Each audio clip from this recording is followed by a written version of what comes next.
Technical analysis of the back handspring on the floor. Here we are first going to see the standing back handspring.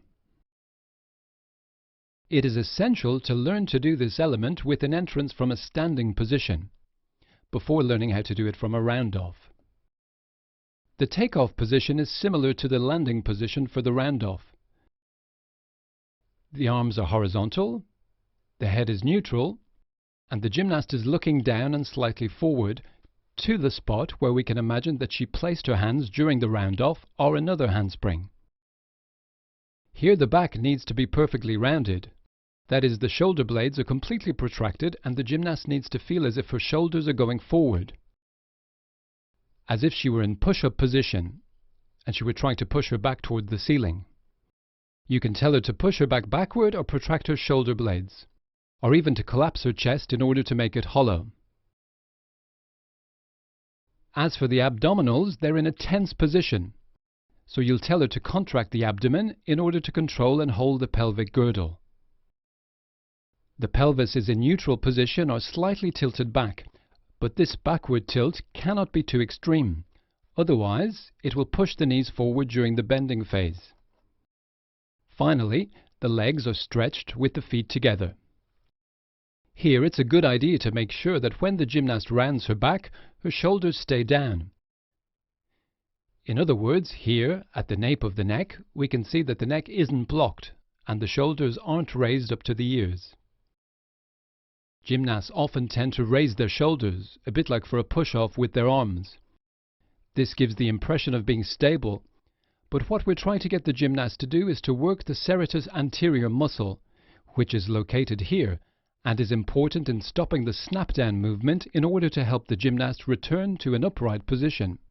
Then, in order to be able to go upside down and move backward, the gymnast needs to be unbalanced. For this, the gymnast lets herself fall backward by slightly pushing into the balls of her feet. As soon as the body starts falling backward, she bends her legs so that the knees stay above the ankles. The tibia needs to be at a 90-degree angle to the floor. The legs need to be bent as little as possible. The flexion actually depends on the gymnast's strength. The more powerful she is, the less she'll need to bend her knees. Ideally, the back will stay rounded, and most important, the shoulders will be above the pelvis. Based on the gymnast's power and therefore her ability to react in the push-off, the back will be vertical, or there will be a slight compensation, as we can see here, with the shoulders forward. This allows her to limit the instability and therefore avoid a landing that's too squashed. However, in teaching this, as you go along, you need to try to get the shoulders to be above the pelvis. Then you'll end up with a pelvis in neutral position, neither tilted backward nor tilted forward, for the simple and good reason that this makes it possible to keep the shoulders above the pelvis. A gymnast who has her pelvis tilted way back or tilted a little too far back would probably have her shoulders back, and this would cause the knees to move too far forward at the instant of unbalance and the instant of push-off. On the other hand, if the pelvis is tilted forward, it will undoubtedly cause the back to flatten and consequently the shoulders to move toward the knees, a position that would cause the gymnast to do a shorter and higher handspring and therefore lose momentum. As for the arms, the gymnast will lower them by swinging backward to the back-lower diagonal position, squeeze together in order to then swing forward. Finally, the head stays neutral and the gymnast continues to look at the same spot. Here it is important for the gymnast to feel that she is pressing everywhere in her feet, whether the toes, plantar arch or heels. The pressure needs to be complete there in order to be able to push fully. Now we look at the movement that will make it possible to create the inversion, the leg push-off. This is truly the #1 movement of the back handspring. That is to say, this is what will make it possible to simultaneously go backward and up. It's what will dictate the direction. This is what the gymnast's thought process needs to be. On 1, I push with my legs. On 2, I stretch out by swinging my arms so I'm as parallel as possible to the floor and aligned. And when my arms reach my ears, I open my chest and spot the floor.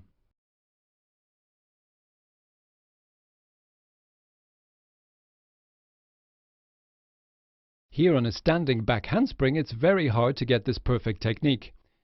It will be more clear in the round-off handspring sequence.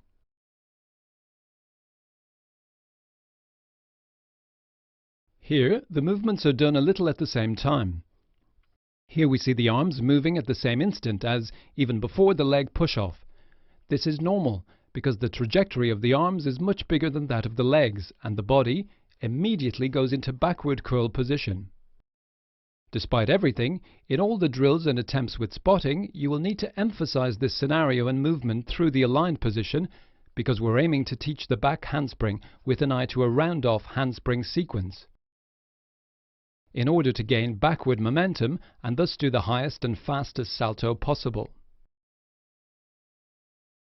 On the other hand, it is entirely possible in the standing handspring that the gymnast will extend her head once she swings her arms. You'll need to be strict from the outset, because holding the head at the moment of takeoff in the handspring is one of the hardest movements to grasp. Now, in the phase of opening the body, the hips need to be open, with the pelvis tucked and the buttocks squeezed completely together. This is a position of extension by stretching, and the gymnast must avoid as much as possible uncontrolled and released openings. Then, when she lands, it's best that when the hands are pressing down, they are turned slightly inward, with the fingers facing one another. If your gymnast does not have very flexible shoulders, you can allow her to put her hands down in line with her shoulders. But watch out! Beyond this line, if the hands are turned out, be aware that the gymnast will have a very hard time bending her arms if her handspring is too low, and this often causes elbow injury. As for the shoulders, we'll make sure that they're above the hands, with the ears covered and the arms stretched. The gymnast looks down towards the hands, and the body is opened in backward concave position. You will often hear of a forward or backward concave curl, or forward or backward convex curl, especially in reference to a snap down. To understand what these terms mean, let's take the image of a circle or sphere. Concave means hollow or curved inward, so this corresponds to the inside part of the sphere. Convex means rounded outward, that is, the outside part of the sphere. When we look at the gymnast's body, we don't refer to the inside or outside, but rather to the front or back of the body. This is why a snap down is the transition from a backward concave curl to a forward concave curl, or a forward convex to a backward convex curl. This opening position will stimulate a movement that is essential in gymnastics, the snap down. This is a ubiquitous movement in our sport, and it shows up in different forms, whether on the floor exercise, vault or uneven bars, and it is as important as alignment, a handstand or the gymnast's ability to hold a position.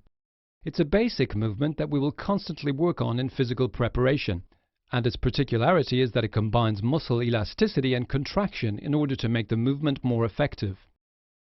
In this case, the snap down is combined with the movement of rebounding on the hands in order to get into standing position.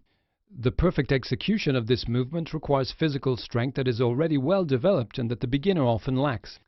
So you will frequently find that when the gymnast is in the extended position, there is an uncontrolled hollow in her back. Then she releases, so there is muscular training to be done here in order to produce an effective opening position. From this position, the gymnast will do the snap down. Generally speaking, the body will move from the backward concave curl to the handstand, then to the forward concave curl while taking off. When it comes to the shoulders, the arm push-off starts as soon as the hands touch the floor, and in the first phase the gymnast tries to lengthen into a handstand as if she's trying to touch the ceiling with her feet, before finishing the movement by rounding the upper back and finishing the push-off by extending the hands. This movement is very quick and short, and of course it is hard to feel everything, but you must make the gymnast understand that the movement starts from the shoulders and goes toward the feet, and that it is not a fast downswing of the legs towards the floor. It is also clear that there will be a movement in the abdomen and hips in order to round the body, and in that way end up in a forward curl, but this is secondary to the shoulder movement. Perfecting this snap-down will take years, and this is why we will see in the chapter on physical preparation many strengthening exercises for this movement. The other idea to keep in mind is that it will take a lot more time to master the transitions to curls with rebound on the standing back handspring than on the round-off back handspring, because in the standing handspring there is less speed and it requires more power, so you will automatically see more errors. Once you manage to correct these mistakes, the gymnast's ability will easily transfer to the sequence from the round-off.